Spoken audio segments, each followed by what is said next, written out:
Showing off, don't wanna have to wait tonight. Better off, I'm gonna find my way tonight.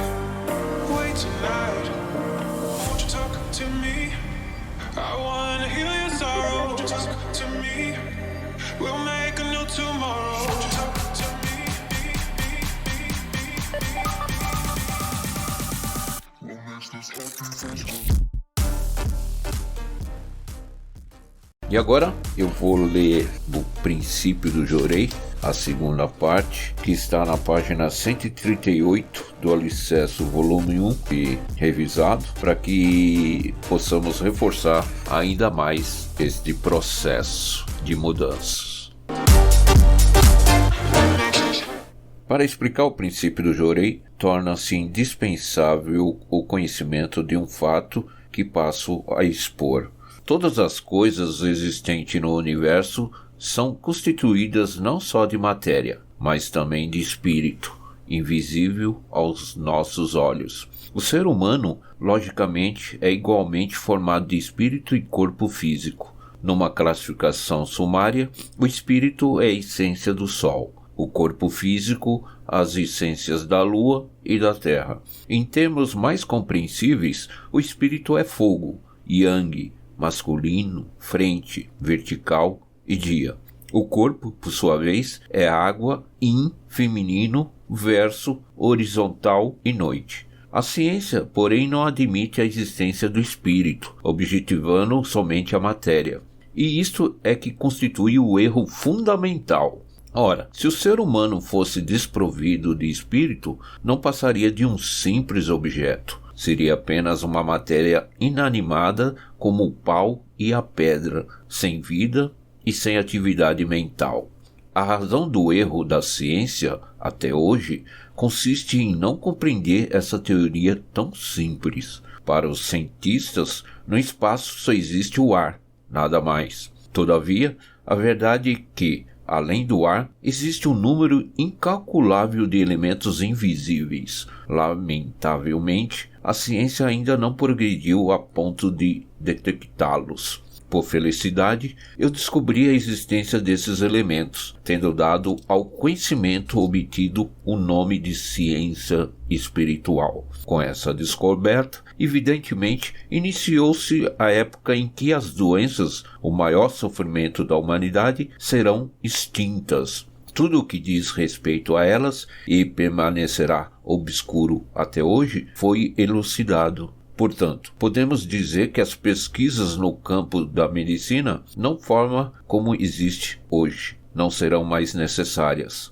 A seguir, vou mostrar a origem do aparecimento das doenças. Conforme eu já disse, o ser humano é constituído de espírito e matéria, e segue o princípio da dualidade. O fato dele estar vivo e movimentar-se é porque há união e integração entre o espírito e a matéria, e o espírito movimenta a matéria.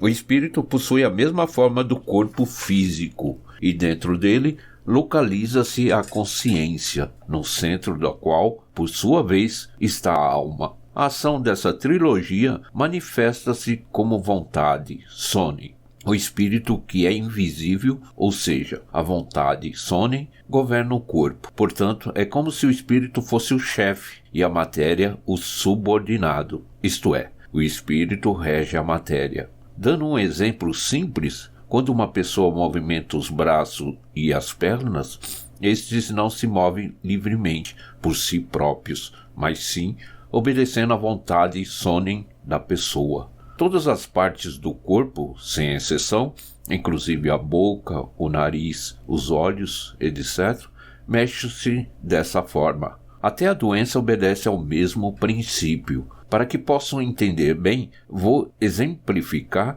com o furúnculo, do qual todo mundo tem experiência.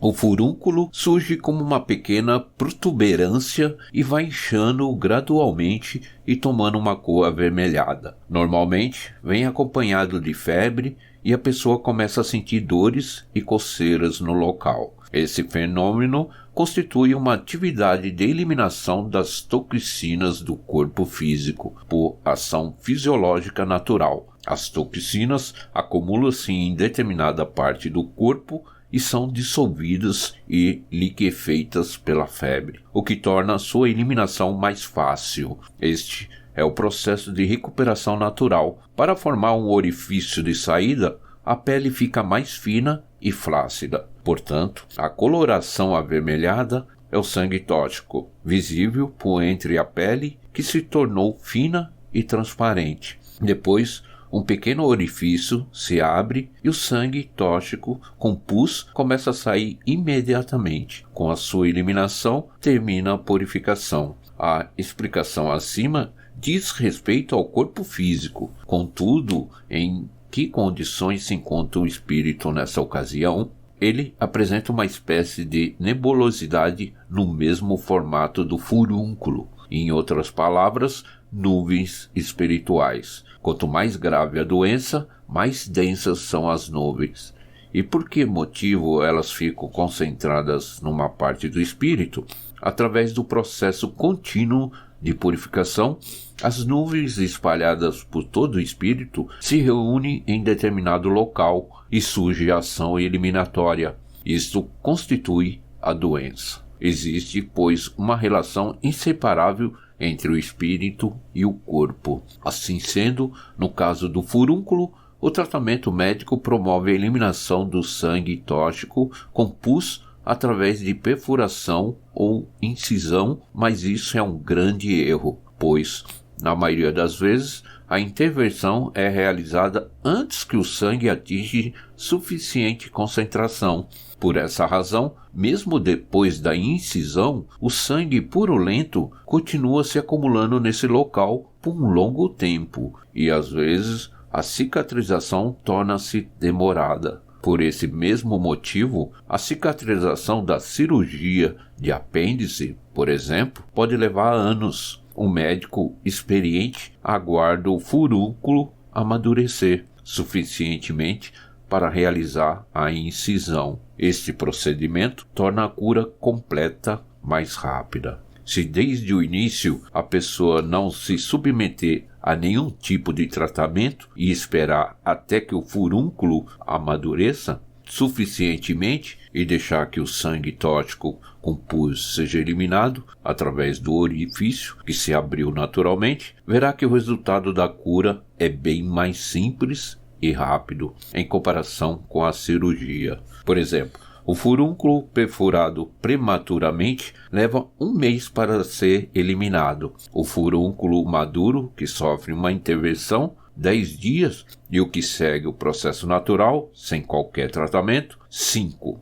Todavia, o que incomoda é a dor e o sofrimento que a pessoa terá que suportar durante o período de amadurecimento, até a sua perfuração natural. E uma vez que através da intervenção pode livrar-se prontamente da dor, a pessoa acaba concluindo que aquela é inevitável. Por mais que a dor e o sofrimento sejam intensos, estes cessam com o tratamento do jorei e a pessoa continua sem sentir dor até que o furúnculo se torna volumoso com uma coloração avermelhada e ocorra a eliminação do sangue tóxico com pus.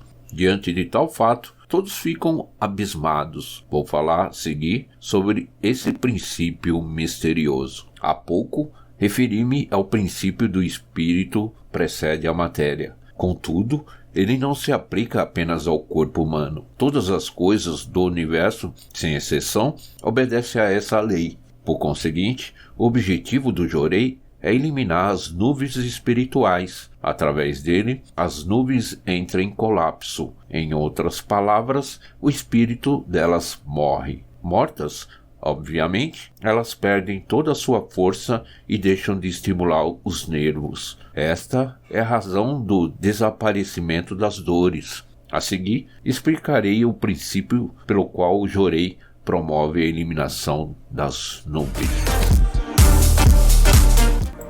No próximo episódio, darei continuidade à terceira parte do princípio do jorei.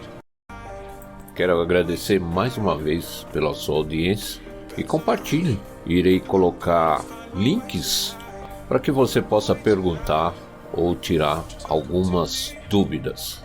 Este podcast Nova Era Atualidades estará sendo exposto também na plataforma Spotify e Rádio Public e outros, e também nas minhas redes sociais. Obrigado mais uma vez. Aqui que vos fala é Carlos Ribeiro, direto de São Paulo, capital. Nova Era